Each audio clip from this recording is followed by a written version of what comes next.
Igluto tayo mati kaldereta apo. Nagikabilakti, mantikan, sunod kukot, bawang. Sunod tayo ito bawang. Tapos sumarunong ko, sibuyas.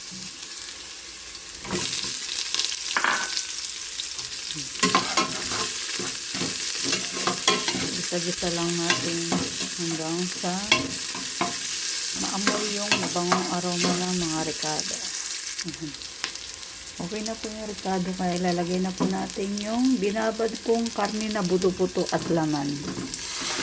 Binabad ko sa toyo, oyster sauce, paminta, durog, bawang. Tapos konting pampalasa.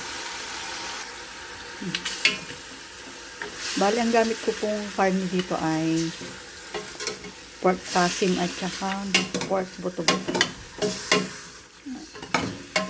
Binabad ko po yan ng mahigit 1 oras. Tapos konting tubig lang lagay natin para hindi siya maiga.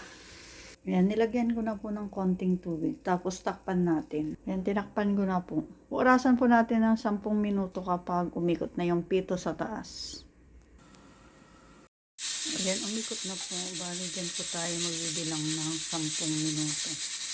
Tapos ng 10 minuto, ayan na. Ayan na po yung pinalambot natin na buto-buto at karne. Lagay na rin po natin yung gulay na patatas at carrots. Tapos lagay na po natin yung tomato paste. Ayan, nilagay ko na po yung tomato paste. Tapos lagyan po natin ng pork cubes. Tapos nilagyan ko rin po ng peanut butter. Para masarap po yung ating pork caldereta. Nilagyan ko po yan ng peanut butter para malinamnam at masarap. Lagyan din po natin ng siling labuyo. Tapos lagyan natin ng liver spread. Yan. Yan po yung ating liver spread.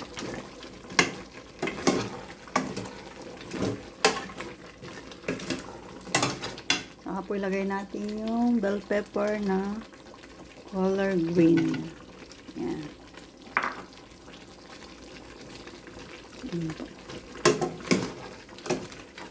Halo-haloin lang natin para maluto. Tapos tikman po natin. Tapos lagyan po natin ng green peas.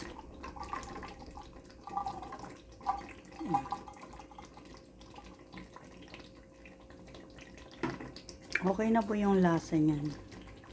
Ayan, luto na po ang aking pork buto-buto caldereta. Mantayin apo. Nagmamantika siya. Sarap. Thank you for watching. Bye-bye.